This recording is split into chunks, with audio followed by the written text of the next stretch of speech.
కర్నూలు జిల్లా ఎమ్మిగనూరులో chemist and druggist association ఆధ్వర్యంలో medical షాపుల బంద్ భారీ ర్యాలీ నిర్వహించారు.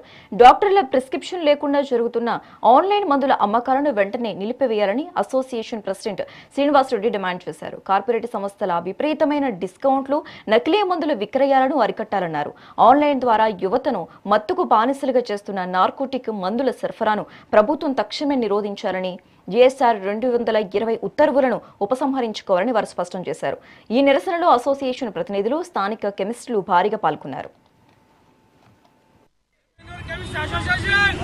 శ్రీనివాసరెడ్డి మరియు మా సభ్యులు సెక్రటరీ అండ్ ట్రెజరర్ గారు ఉన్నారు. ఇక్కడ మేము ఈ రోజు చేసే బంద్ ముఖ్య ఉద్దేశం ఏంటంటే, మెడికల్ షాపుల బంద్ ముఖ్య ఉద్దేశం ఏంటంటే, ఏఓసిడి పిలుపు మేరకు, అఖిల భారత కెమిస్టుల సమాఖ్య పిలుపు మేరకు మేము బంద్ పాటించడం జరిగింది. ఈ బంద్ ఎందుకనగా మెయిన్ ఆన్లైన్ ఈ ఫార్మసీ షాపులను వచ్చేసి పర్మిషన్ రద్దు చేయాలనే ఉద్దేశంతో మేము ఈరోజు ఈ ఫార్మసీలు వచ్చేసి పర్మిషన్ రద్దు చేయాలనే ఉద్దేశంతో మేము ఈరోజు బంద్ నిర్వహించడం జరిగింది.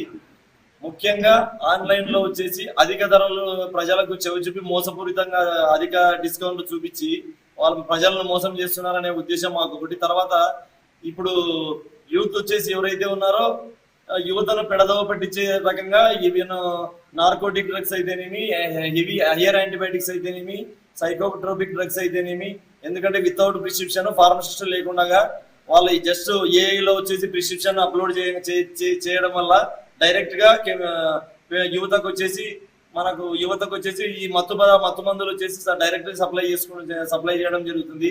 మేము వచ్చేసి మా కెమిస్టులు వచ్చేసి సేవ చేయడానికే కానీ మేము ప్రజలను మోసం చేసే ఉద్దేశం కాదు. మేము ఈ కరోనా టైంలో కూడా మేము వచ్చేసి ప్రజాసేవ చేస్తూ మేము చాలా మంది మా కెమిస్ట్ సోదరులు వచ్చేసి ప్రాణాలను కోల్పోయినారు.